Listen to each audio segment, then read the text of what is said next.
Hey everyone, it's Ben Hardy here, and in today's video, we'll be looking at the new Chevy Tahoe LS. Before we get in this video, I want to give a huge shout out and thank you to the Doug Smith Chevy here in Spanish Fork, Utah for giving me some time with this Tahoe. I'll include a link to their website in the description down below so you can check out what they have currently. Also include a link to my car buying guide as well. Let's get into it.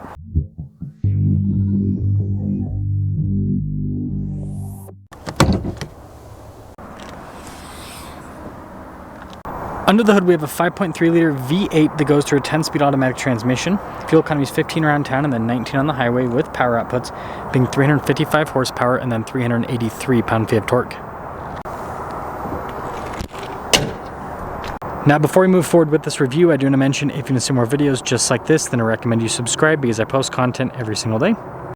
Now, when it comes to the hood, the design actually hasn't changed all that much for this new Tahoe, but what has definitely changed is the headlight design. So even on this LS, you get kind of the fancier looking split light design. And look at all this trim, like it's nice, it's painted, so they actually made the front end of the LS look really sharp if you ask me. Now on the side here, our tire wheel setup is 275 by 60 by 20 in the front and over in the rear. And you can see here with the wheels, you got the silver with the metallic gray. I like the cut there on the fender, that's pretty cool. Got the Tahoe badge there on the side. So the silver trimmer on the windows. Fixed side steps there at the bottom. And here's a side profile. Now taking a look at the key fob, we have our lock and unlock function. We got the opening for the glass in the back and then the remote start. I guess since the hatch is manual, we'll do the glass first, since we got that button on the key fob. So pretty cool setup. We've had this on Tahoes for a long time. Now the hatch, it is manual. It's hydraulic though, so it's assisted. But yeah, tons of storage, especially if you fold the third row down. That helps out a ton in the Tahoe. And then you can see you've got a little outlet here in the back as well. Seats are all manual if you want to fold them down. Again, it's kind of the entry level. But you got that little handle to pop that down. And then again, really cool looking taillights. So they pretty much just, I feel like every single automaker is doing this now, where they're just giving fancy lights to all the cars no matter the package. Probably cost cutting, right? Because you don't have to build multiple types of lights. But anyways, that's the rest of the rear. Now this leads us to the back, where surprisingly it's actually soft touch here on the door panel and kind of down below, which is nice. Seats are of course cloth with this. And for those you wondering, we've got 3 up here, and I'll just do this one. We've got 3 more in the back as well. And you can fit adults in the back of the Tahoe, which is nice. They actually get windows back there as well. But typically, you know, reserve third rows for kids in most SUVs. But Tahoe is one that is more adult friendly. Now, anyways, with this, it's pretty easy to put it back into place. It would be best to put it back. So all you have to do is just grab this handle. But the best thing to do is get in, sit in the chair, and then, oop, almost dropped the camera. Then you just push it back a little bit. Anyways, we've got some cup holders here. You guys can see we have our own climate zone here in the back as well. And then headroom back here is actually pretty darn good. And this of course leads us up front, where you can see here with all the soft touch, like the wood trim down below, and more of the soft touch trim below that. We've got all of our window controls. Front 2 are automatic. And then you can see with the mirror adjustments, blind spot monitoring with the mirrors. And then 1775 is the payload capacity, and then 7700 is the towing.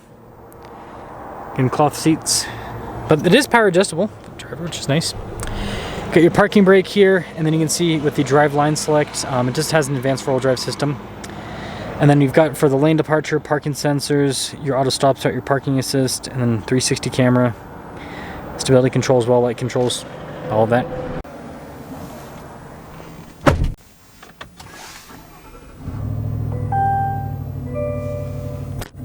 Now taking a look at the steering wheel, you can see soft touch all around. Got paddle shifters here on the back. We also have the little radio controls as well.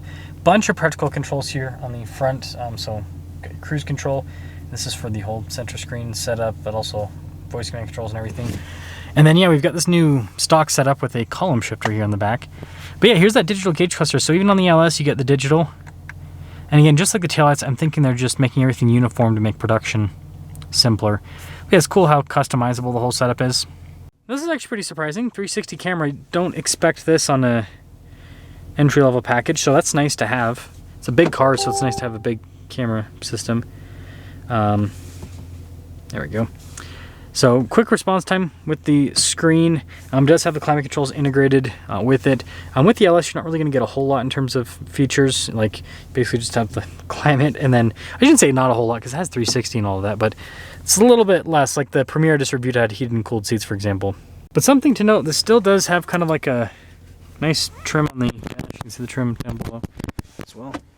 Glove box, solid. Physical buttons for the climate control, so they do give you physical on that. A couple USB ports, there's a little storage here on the side, some cup holders. Big center console. Soft touch here on the top. And yeah, that's pretty much it. Now this doesn't have like the final window sticker yet, but pricing on these starts at like 60 grand roughly before options. So yeah, 60 starting before options. Let's see how it drives.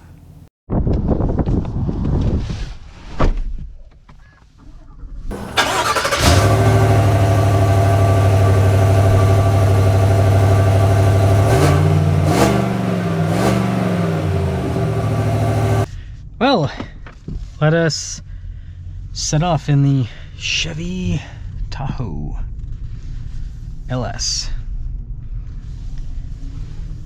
Cool thing about the LS is I think you can still get a bench seat in these. I think. Don't quote me on that. Don't quote me on that. When I say bench seat, I'm talking about up front. They offered that with the last version. I think they're still probably, but it's kind of a rare bird. You don't see it up very often. Guess if I ever see one, then I'll try to get a review of it. But I mean, they just take the setup from the pickup truck and just put it here in the center. Not crazy. What do you guys think about the new column shifter? I was just thinking about that because they used to have the buttons before on the dash, right? But now they've got this column shifter. So I think some people are going to prefer this to the buttons. But yeah, let me think either way. So right off the bat, it's smooth as can be. The nice thing about these full-size SUVs is it's got a long wheelbase, so the ride quality is great. Just a nice smooth ride. The torque's actually pretty good with this setup.